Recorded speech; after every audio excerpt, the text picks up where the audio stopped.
Bom, o encontro nessa sexta-feira lá no Rio pode representar mais um passo nas negociações do acordo, né? Para a gente analisar, então, os desdobramentos e as possíveis vantagens para o agronegócio brasileiro, eu converso agora, então, com a doutora em Direito Internacional, Priscila Caneparo. Bom dia, doutora, tudo bem? Bom dia, Sebastião, tudo bem com você? Bom dia a todos que estão aqui nos assistindo. Ótimo, tudo bem. Obrigado pela sua disponibilidade de conversar com a gente. Bom, essa semana, desde a aprovação, a gente tem ouvido se falar em muitas vantagens mesmo para o agronegócio. Em alguns setores ainda alguma relutância. Na sua análise, traz vantagens para o agronegócio e de que maneira? Bom, vamos lá, Sebastião. A gente precisa entender que esse acordo, de fato, ele estabelece uma zona de livre comércio, impondo com que todas as barreiras, 92% dos produtos enfim, das commodities produzidas pelo agronegócio brasileiro vão ter as barreiras zeradas até em mais ou menos 10 anos, uma década. Então, o que acontece? O produto brasileiro advindo do agronegócio, ele acaba por entrar na União Europeia de uma maneira muito mais competitiva do que hoje se apresenta. Por consequência, a gente tende a ter, sim, uma imposição maior de uma demanda advinda desse agronegócio brasileiro em relação a esse mercado da União Europeia. Então, vai ter, sim, muitas vantagens, mas a gente precisa falar das contrapartidas. A União Europeia tem barreiras não tarifárias, que a gente costuma chamar, e que estão presentes nesse acordo, muito efetivas e muito rigorosas. Por exemplo, existe uma perspectiva que até o Brasil falava, que era um protecionismo verde, de cumprimento de acabar com o desmatamento em relação a esse agronegócio e também algumas regras advindas em relação à proteção ambiental. Então, o agronegócio brasileiro que não está adaptado com essa questão de imposição da União Europeia vai ter que se adaptar. Outras questões também são, enfim, a produção que tem que se adequar também aos padrões europeus. Os padrões europeus, eles são bem estritos, eles são bem rígidos e, por consequência, vai ter que ser imposto ao agronegócio porque já está previsto, né, dentro desse acordo. Então, em última análise, fazendo um check and balances, colocando em uma balança, com certeza esse acordo vai ser muito mais benéfico, vai abrir muito mais mercado para o agronegócio, o que o Brasil tem buscado nessa última década, no mercado europeu, que é um mercado que impõe bastante barreiras não tarifárias, do que efetivamente a inexistência desse acordo. Eu acho importante destacar que o Brasil ele tem tentado pulverizar os seus mercados internacionais. Tanto é verdade que para o agronegócio ano passado, a gente conseguiu um feito histórico que foi abrir o mercado japonês. Nesse ano, mais um feito histórico que é conseguir com que esse acordo destravasse e o agronegócio pudesse entrar dentro desse mercado. Então, o grande beneficiário desse acordo é, de fato, o nosso agronegócio.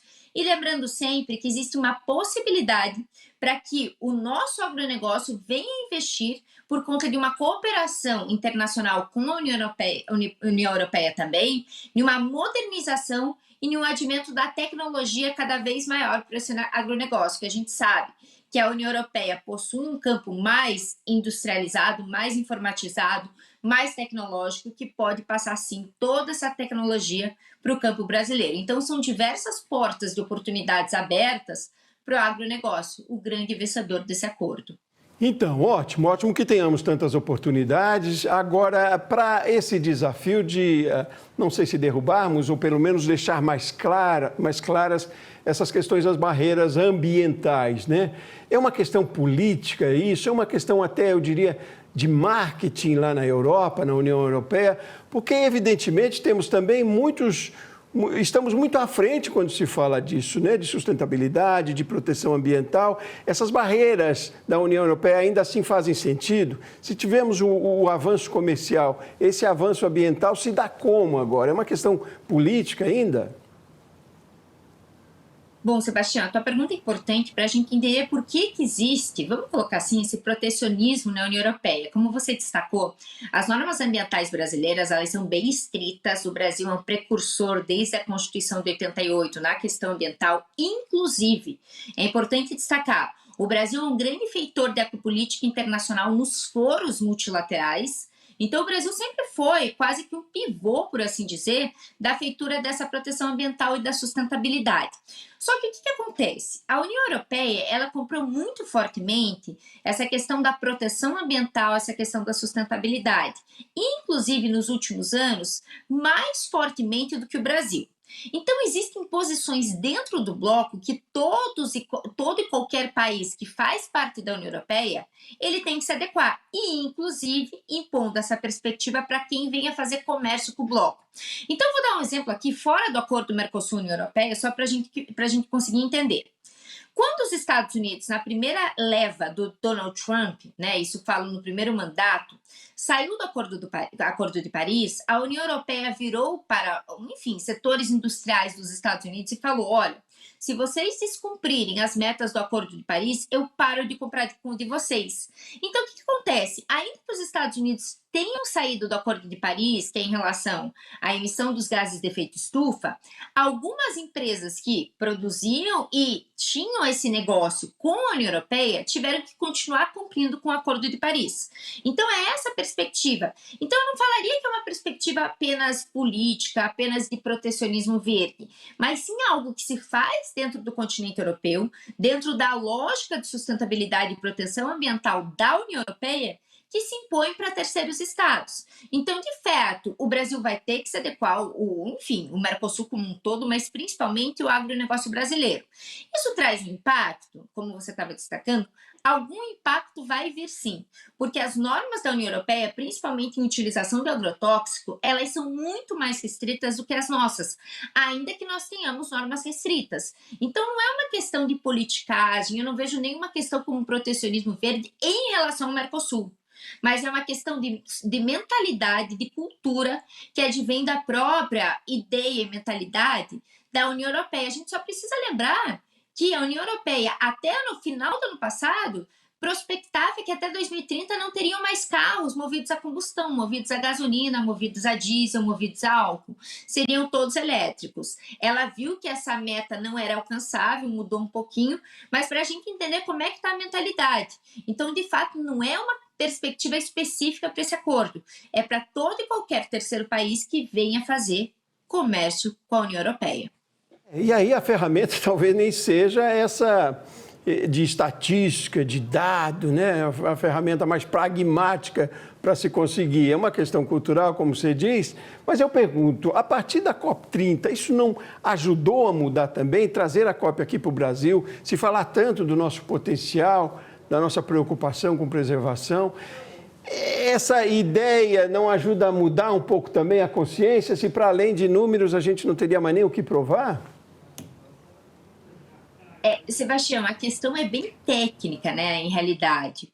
O que a União Europeia coloca é que tem que ter perspectivas não apenas de política, não apenas de influência, mas de números concretos, né? Então, a gente vai pegar, por exemplo, vai fazer um negócio com o setor de produção de milho aqui no Mercosul. Então, eles vão pegar tecnicamente, vão enviar peritos para ver se de fato estão cumprindo com as normas impostas nesse acordo. E a gente tem que lembrar também, né, Sebastião, acho que esse ponto é mais importante para o nosso agronegócio. A gente tem que lembrar que essa imposição da União Europeia ela foi negociada com o Mercosul e o Mercosul aceitou. Então, basicamente, o que eu vejo aqui, que a discussão deve repousar menos nesses padrões e mais do que a administração pública vai fazer de incentivo para que esse agronegócio, de fato, venha comportar essa regulamentação a partir das normas previstas no acordo e consiga, de fato, ingressar no mercado da União Europeia. Então, o que a gente tem que prever e isso é a grande crítica do acordo, porque a União Europeia ela já está fazendo o que a gente chama de side letters.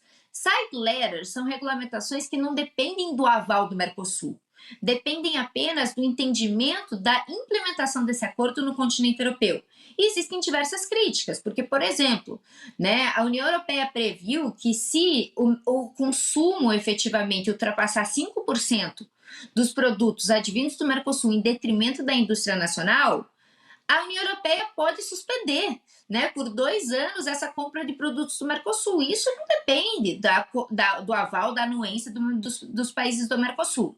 Em contrapartida, a gente aqui, No nosso mercado comum do Sul, a gente não está fazendo essas side letters, a gente não está falando como é que a gente vai implementar. O nosso governo, principalmente, não está falando quais serão os incentivos para que esse agronegócio venha compactuar com essas normas previstas no acordo.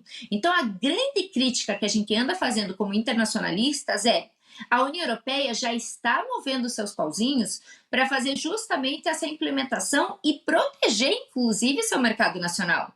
O mercado comum do Sul, o Mercosul, não está fazendo isso. Então, por isso que às vezes assusta a gente falar, né, justamente dessa perspectiva. As normas ambientais vão ser mais ainda restritas, porque a gente não sabe muito bem como é que vai se dar essa implementação. Então, a crítica que faltam side letters dentro do Mercosul que não dependem do aval da União Europeia.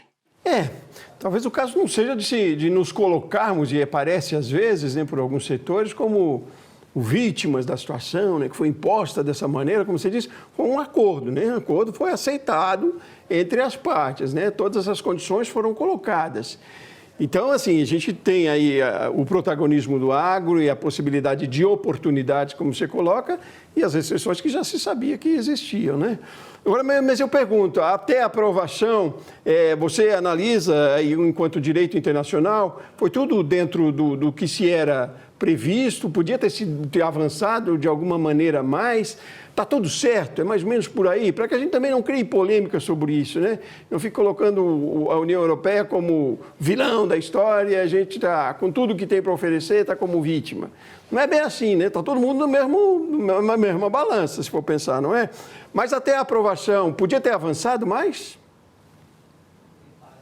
Sebastião, você colocou um ponto aqui muito importante, porque aqui dentro parece que nós saímos perdendo. Mas, de fato, disse que, no contexto mundo, na análise desse tratado, que quem saiu ganhando foi o Mercosul. É só a gente pensar, a gente não teve, né, grandes protestos contra esse acordo, como está ocorrendo, por exemplo, em Polônia, principalmente na França, que até vocês colocaram, né?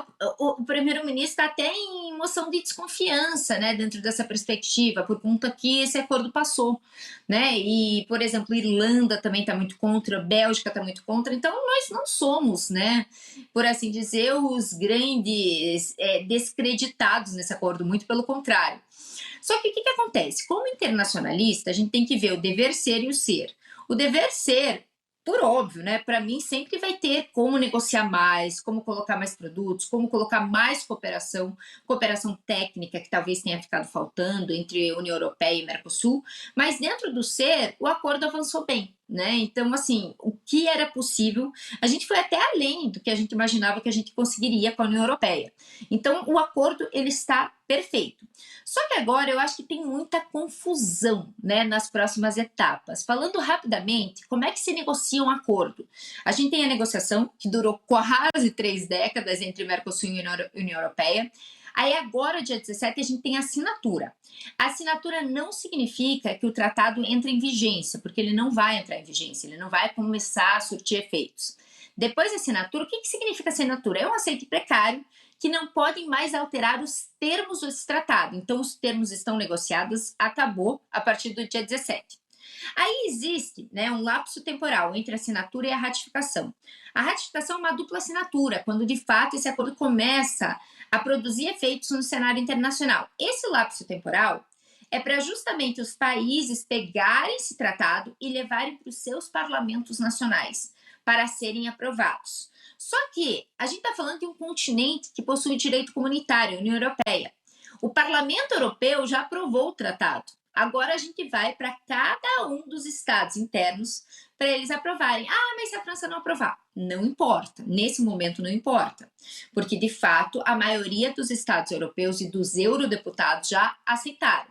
Aí vem aqui para o Parlamento Brasileiro e depois, passado esse lapso temporal, abre, né, uma perspectiva de ratificar e aí sim esse acordo começa a produzir efeitos no âmbito internacional. A partir do momento que ele é aprovado pelo nosso parlamento, ele já pode virar lei, né? E aí já começa a valer internamente, antes mesmo da gente ter a questão da finalização do quê? Desse acordo no âmbito internacional. Mas os termos do acordo não mudam a partir do dia 17. Mas quanto tempo deve levar ainda para essa, então, efetivação? A gente já tem quase 30 anos, vai chegar aos 30. Olha, A gente espera que não, né? Mas existe um lapso temporal aí, né? Que de fato depende da relevância para os parlamentos. Então, por exemplo, nos países do Mercosul, com certeza isso vai passar rapidinho, porque é interesse já entrar em vigência. E assim, a questão da ratificação, ela depende muito do interesse dos estados. E aí eu falo como estados-nação, não estou falando como ambiente interno. Porque quem faz, de fato, essa ratificação é o presidente da República, e existe uma discricionariedade. Quando eu falo em discricionariedade, eu estou falando no seguinte sentido.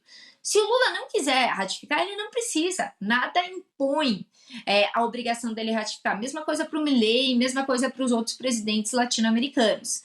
Então, não existe um prazo, por assim dizer, que a gente consegue fechar. O que existe é a partir da ratificação ele entrar em vigência internacional.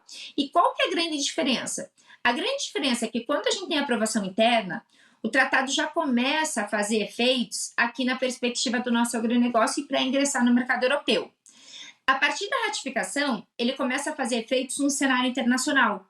E se porventura um dos estados ou um dos blocos deixar de cumprir, o outro pode ser acionado no órgão de solução de controvérsias da OMC, porque esse acordo vai estar albergado, ele tem um sistema de solução de controvérsias, o próprio acordo, mas ele também vai estar albergado no comércio internacional, né? Então, essa demanda do Brasil como Estado descumprindo, da Argentina descumprindo, da França descumprindo, depende da ratificação. Agora, para esse acordo começar a se movimentar, depende da aprovação do parlamento de cada um dos estados internos. São duas fases, fase internacional e fase interna, para deixar isso bem claro, porque é confuso e é difícil entender essas etapas de feitura de um acordo internacional.